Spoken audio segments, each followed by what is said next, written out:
ଦେଖନ୍ତୁ ଧର୍ମେନ୍ଦ୍ର ପ୍ରଧାନ କେନ୍ଦ୍ରମନ୍ତ୍ରୀ ଥିବାବେଳେ ଯେତିକି ଚର୍ଚ୍ଚାରେ ନଥିଲେ ଇସ୍ତଫା ଦେଲା ପରେ ଆହୁରି ଚର୍ଚ୍ଚାକୁ ଆସୁଛନ୍ତି।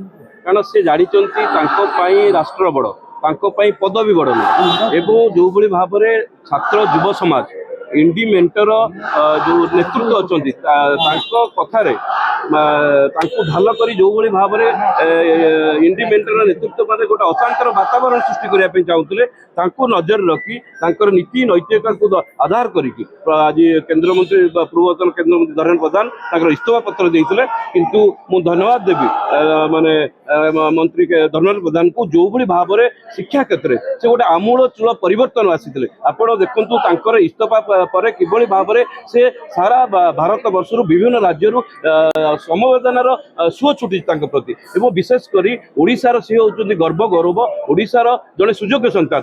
ଧର୍ମେନ୍ଦ୍ର ପ୍ରଧାନ ହେଉଛନ୍ତି ଏକମାତ୍ର ବ୍ୟକ୍ତି ଯିଏକି ଦୁଇ ଥର ବାହାର ରାଜ୍ୟରୁ ରାଜ୍ୟସଭା ମାନେ ସାଂସଦ ଭାବରେ ନିର୍ବାଚିତ ହୋଇଥିଲେ ଏବଂ ଓଡ଼ିଶାର ଶିକ୍ଷା କ୍ଷେତ୍ରରେ ଏକାଧିକ ଶିକ୍ଷାନୁଷ୍ଠାନ ମଧ୍ୟ ପ୍ରତିଷ୍ଠା କରିଛନ୍ତି ଏବଂ ଓଡ଼ିଶାର ଯୁବ ଛାତ୍ର ସମାଜର ଦକ୍ଷତା ବିକାଶ ପାଇଁ ଦକ୍ଷତା କେନ୍ଦ୍ର ମଧ୍ୟ ପ୍ରତିଷ୍ଠା କରିଥିଲେ। ଏବଂ ଓଡ଼ିଶାର ଯେଉଁ ପ୍ରତିଭା ମାନେ ଅଛନ୍ତି, ଯେଉଁ ଶିକ୍ଷାବିତ ଯୁବକ ମାନେ ଅଛନ୍ତି, କିଭଳି ଭାବରେ ସାରା ବିଶ୍ୱରେ ସାରା ଭାରତ ବର୍ଷରେ ଗୋଟେ ପ୍ରମୁଖ ଭୂମିକା ଗ୍ରହଣ କରିବେ, ସେଥିପାଇଁ ଓଡ଼ିଶାରେ ବହୁ ଗବେଷଣା ଲ୍ୟାବ ମଧ୍ୟ ପ୍ରତିଷ୍ଠା କରିଥିଲେ। ମୁଁ ମଧ୍ୟ ନିଜକୁ ଓଡ଼ିଆ ଭାବରେ ଗର୍ବ କରେ। ସେ ହେଉଛନ୍ତି ଏକମାତ୍ର ଓଡ଼ିଆର ନେତା ଯିଏକି ପେଟ୍ରୋଲିୟମ ଏବଂ ଶିକ୍ଷା ଭଳି ଗୋଟେ ଗୁରୁତ୍ୱପୂର୍ଣ୍ଣ ପଦପତି ଉପରେ ରହିଛନ୍ତି। ଆଜି ପର୍ଯ୍ୟନ୍ତ ସ୍ୱାଧୀନ ଭାରତ ବର୍ଷର ଓଡ଼ିଶାରେ ଯଦି ବିଜୁ ପଟ୍ଟନାୟକ ପରେ କାହାର ଜାତୀୟ ସ୍ତରରେ ନେତୃତ୍ୱରେ ଦଗ୍ଧ ଥିବ, ସେ ହେଉଛନ୍ତି ଏକମାତ୍ର ଓଡ଼ିଆ ପୁଅ ଧର୍ମେନ୍ଦ୍ର ପ୍ରଧାନ। ଆଜି ଦେଖନ୍ତୁ ଆସୁଛନ୍ତି, ଆଜି ଇସ୍ତଫା ଦେବା ପରେ ଆଜି ହଜାର ହଜାର ସଂଖ୍ୟାରେ ତାଙ୍କ ଲୋକମାନେ ତାଙ୍କୁ ଆଜି ସମବେଦନା ଜ୍ଞାପନ କରିବା ପାଇଁ ଆଜି ଆସୁଛନ୍ତି।